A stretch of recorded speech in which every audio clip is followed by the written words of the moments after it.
With your CIGTV News Update, I'm Jay Earhart in for Donna Bush. In our top story, clearing began today on the recently announced extension to the Esterly-Tibbetts Highway. Announced in late November, the extension is a partnership between the Cayman Islands government and DART Realty.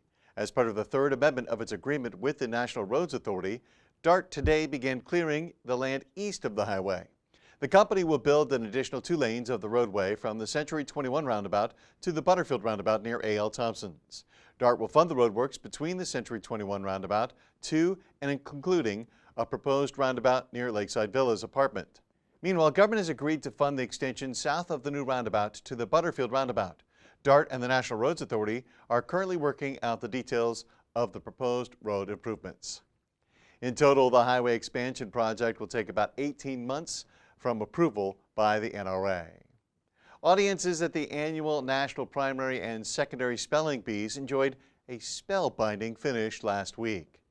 Primary and secondary students displayed their extensive mastery of the championship-level spelling words.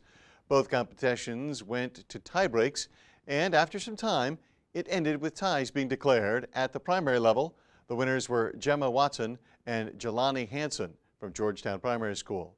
Meanwhile, the 2 secondary champions were Lehman Scott High School students Thomas Sevick Jr.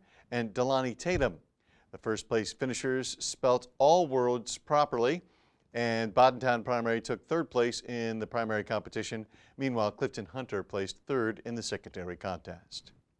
Well, each year, the Department of Education Services organizes the annual Spelling Bee. Royal Bank of Canada has sponsored the primary competition for 18 years. Meanwhile, the Lions Club of Grand Cayman has sponsored the competition for 32 years. And finally, a new public announcement system will boost the experience for crowds at the Truman Bodden Sports Complex.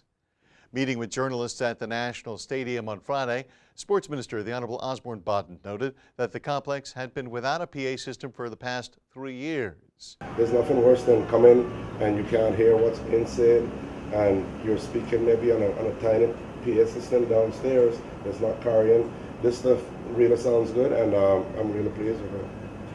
The Truman Bodden Sports Complex hosts about 50 national and international events a year. For the past 3 years, government had to employ DJs to fill the gap caused by the lack of the PA system. Well, before we leave you, remember to watch CIGTV tonight for all of your latest programming. Also, if you missed today's news update, you can get all the details on our Facebook and our YouTube channel. We invite you to check out Radio Cayman's For the Record and Talk Today shows, week mornings and days. For now, I'm Jay Earhart. Thanks for joining us.